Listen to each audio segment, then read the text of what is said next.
can the Chiefs find a way to continue this undefeated repeat, even though we both know they don't look the best, without Rashee Rice, Hollywood Brown, and Isaiah Pacheco?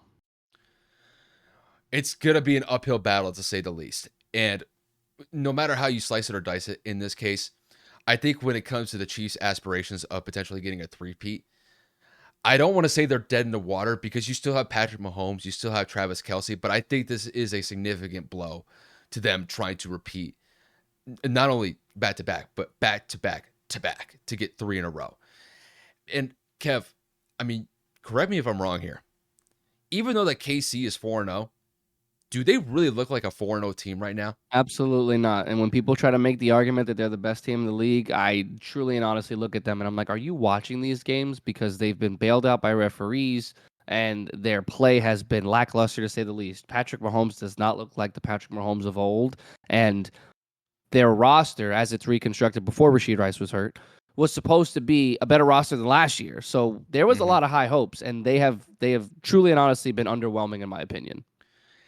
And I will say that one of the bright spots of KC at this point has been their defense. Their defense has been able to step up and make plays. Case in point, this past weekend against the Chargers.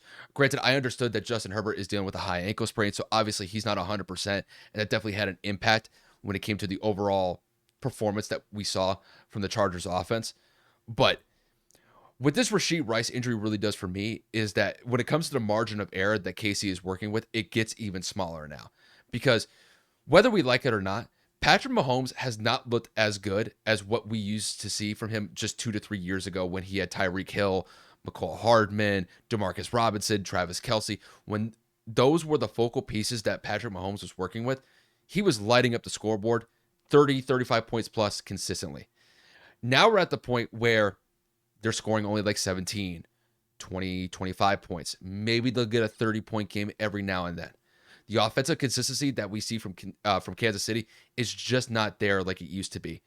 And Kev, this is something that I talked about early in the season when it came to KC. This really reminds me of when the Patriots went on their early Super Bowl run with Tom Brady, where he won 3 Super Bowls in 4 years.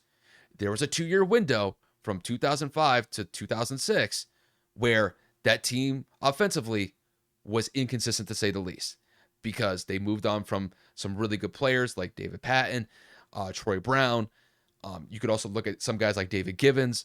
Like, those were the focal pieces that he was working with in those early Patriot Super Bowls. But then they lost those pieces.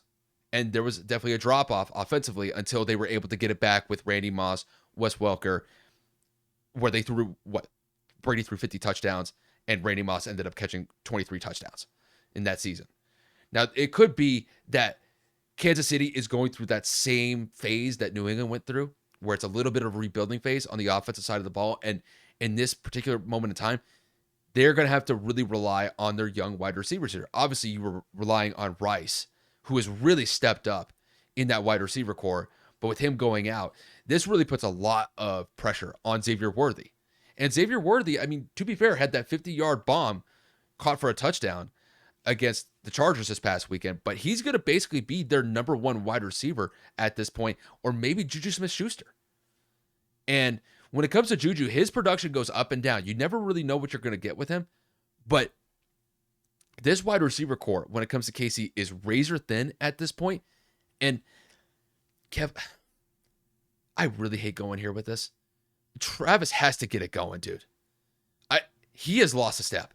I don't know if his heart's not in it anymore or if he's distracted or something like that with the whole Taylor thing going on. He just does not look the same. And I don't know if it has to do with the Taylor thing or if he's injured, whatever the case may be. He has to get it going, because if this offense doesn't have him running and gunning like he's typically accustomed to, this offense is going to continue to struggle. Granted, they are getting production from Noah Gray and Justin Watson. They are getting other guys to step up, but they need Kelce to step up, especially with Rice going down at this point. So overall, for me, I think when it comes to KC, they're still a decent team. They're still a team that you have to respect just because they've won back-to-back Super Bowls, and you still have Patrick Mahomes to deal with. But this team is not the same as what it's been over the last couple of years. Granted, they have a 4-0 record, but this team is, I don't want to say they're walking on landmines where If they step on one, like the season's going to be over. Like we just talked about the Eagles going through issues. The, the Chiefs are not at that point yet.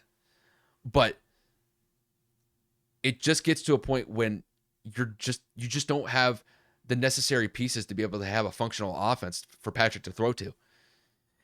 It could be a problem offensively. And it really puts a lot of pressure on their defense to step up. And granted, their defense has stepped up, but it could get to a point where that defense is going to break at a certain point just because the offense is not producing points like it used to.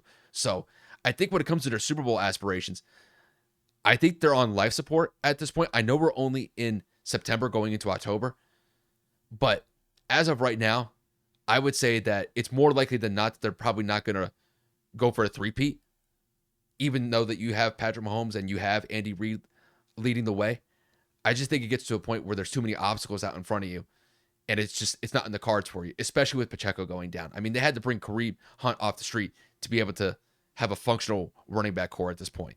So, like I said at the top, they got an uphill battle, and these next couple weeks, it's going to tell a lot about KC because you don't have Pacheco coming back until probably November, and Rashee Rice is out for the rest of the year.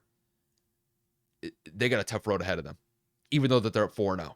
There's a very real chance that they could slip because of just losing valuable pieces on the offense. It's just that simple.